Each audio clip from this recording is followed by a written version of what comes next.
মুক্তি সংগ্ৰাম সমিতিৰ হৈ আজি বিশেষকৈ আমি সংবাদ কৰ্মীসকলক আমি জনাব বিচাৰিছোঁ আমাৰ শ্ৰদ্ধাৰ ৰাইজসকলক তথা আমাৰ বৰপেটা জিলাৰ অন্তৰ্গত সকলো কৰ্মীক কৃষক মুক্তি সংগ্ৰাম সমিতিৰ আঞ্চলিকৰ পৰা শাখাৰ পৰা জিলা সমিতিলৈকে সকলো কৰ্মীলৈ আমি এটা বাৰ্তা প্ৰেৰণ কৰিব বিচাৰিছোঁ যে আমাৰ কলকাছিয়া মহকুমা সমিতিখন যোৱা 5/11/2018 তাৰিখত আমি সম্পূৰ্ণভাৱে কৰ্ণধাৰ সমিতিয়ে সেই মহকুমা সমিতিখন আমি ভংগ কৰিছোঁ আৰু আমি আজি কৰ্ণধাৰ সমিতিয়ে আমি সিদ্ধান্ত গ্ৰহণ কৰিছোঁ আমি ষ্ট্ৰিক্টলি সিদ্ধান্ত গ্ৰহণ কৰিছোঁ যে আমাৰ বৰপেটা জিলা সমিতিৰ সহকাৰী সাধাৰণ সম্পাদক ৰফিকুল ইছলাম আৰু পূৰ্বৰ কলকাছিয়া মহকুমা সমিতিৰ যুটীয়া সম্পাদক নাজিম উদ্দিনক তেওঁলোকে অসাংবিধানিক কাম কৰাৰ বাবে তেওঁলোকে সংগঠনৰ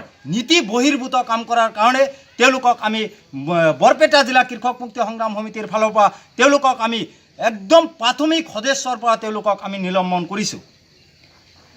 আমি বিশেষকৈ তেওঁলোকে কেইবাটাও অসাংবিধানিক কাম কৰিছে তাৰ লগতে বিশেষকৈ ধৰিব লগা কথা যে আমাৰ এটা সংবিধানৰ গাইডলাইন আছে যে RTI ফিল আপ কৰিবলৈ হ'লে নিশ্চিতভাৱে জিলা সমিতিত কৰ্ণধাৰ সমিতিত পাছ হোৱাৰ পিছতে কেৱল জিলা সমিতিৰ প্ৰেচিডেণ্ট ছেক্ৰেটাৰীহে কেৱল RTI ফিল আপ কৰিব পাৰিব।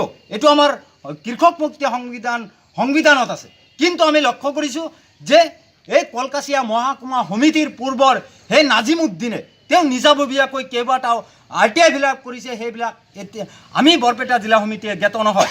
তাৰপিছত আমি যোৱা 8/11/2018 তাৰিখত তেওঁলোকক আমি কলকাছিয়া মহকুমা সমিতি যে ভংগ কৰা হৈছে তেওঁলোকলৈ আমি নটিচ প্ৰেৰণ কৰিছোঁ।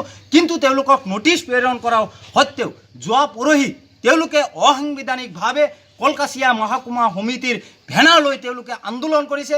গতিকে নিশ্চিতভাৱে তেওঁলোকে আমাৰ সংবিধান তেওঁলোকে ভাইলেট কৰিছে, যাৰ কাৰণে আমি তেওঁলোকক নিলম্বন কৰিছোঁ। আমি একদম প্ৰাথমিক সদস্যৰ পৰা তেওঁলোকক আমি নিলম্বন কৰিছোঁ।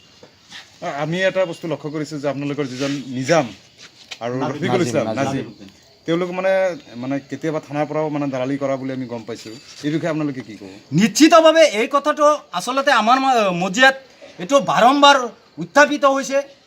বিভিন্নজনে আমাক অভিযোগ কৰিছে যে নাজিম উদ্দিন বিশেষকৈ নাজিম উদ্দিনে থানাৰ লগত তেওঁৰ ওতঃপ্ৰোতভাৱে সম্পৰ্ক আছে। এই ক্ষেত্ৰত আমি এটা কথাই ক'ম যে নিশ্চিতভাৱে তেওঁৰ থানাৰ লগত লেটি বেটি থকাটো এটা স্বাভাৱিক, কাৰণ তেওঁ নিজে এটা কথা স্বীকাৰ কৰিছে যে বিশেষকৈ আমাৰ সংগঠনৰ কৰ্মীসকলৰ থানাৰ লগত সেনেকুৱা ৰিলেশ্যন নাই। কিন্তু আমি লক্ষ্য কৰিছোঁ যে তেওঁৰ বিশেষকৈ তেওঁৰ থানাৰ লগত এটা ভাল সম্পৰ্ক থকা বুলি আমি লক্ষ্য কৰিছোঁ। ইয়াৰ আগতে আমি ফেচবুকত এটা পোষ্ট পাইছিলোঁ যে তেওঁ থানাৰ IC লগত তেওঁ ফেচবুকত ফটো উঠি তেওঁ সেইটো ফেচবুকত তেওঁ ভাইৰেল কৰিছে। গতিকে নিশ্চিতভাৱে তেওঁলোকৰ যিহেতু এটা থানাৰ লগত এটা সম্পৰ্ক আছে, গতিকে ৰাইজে যি অভিযোগ কৰিছে সেইটোৰ যে একদম তেওঁৰ লগত যে দালালি কৰাৰ সম্পৰ্কটো নাই এইটো আমি নুই কৰিব নোৱাৰোঁ।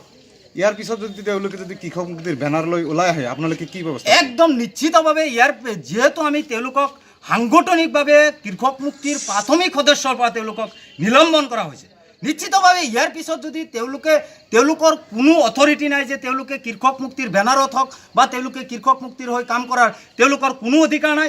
ইয়াৰ পিছত যদি তেওঁলোকে আমাৰ কৃষক মুক্তিৰ বেনাৰ লৈ যদি তেওঁলোকে কাম কৰে, পৰৱৰ্তী সময়ত আমি সাংবিধানিকভাৱে তো নহয় আমি আইনগত ব্যৱস্থা ল'বলৈ আমি বাধ্য থাকিম। আমি নিশ্চিতভাৱে আইনগত ব্যৱস্থা ল'ম। নতুন সমিতিখন কেতিয়া গঠন কৰা হ'ব? এতিয়ালৈকে আমাৰ সিদ্ধান্তটো সেনেকুৱা হোৱা নাই, কিন্তু আমি ভাবিছোঁ যে যিহেতু এতিয়া পঞ্চায়ত ইলেকশ্যনৰ বতৰ, এতিয়ালৈকে এইখিনি সময়ত আমি নতুন কমিটি গঠন কৰাৰ কোনো চিন্তা চৰ্চা কৰা নাই। পঞ্চায়ত ইলেকশ্যন পাৰ হৈ যোৱাৰ পিছত নিশ্চিতভাৱে আমি নতুন কমিটি গঠন কৰাৰ কাৰণে কুচকাৱাজ চলাম। নিশ্চিতভাৱে আপোনালোকক পৰৱৰ্তী সময়ত জনাম।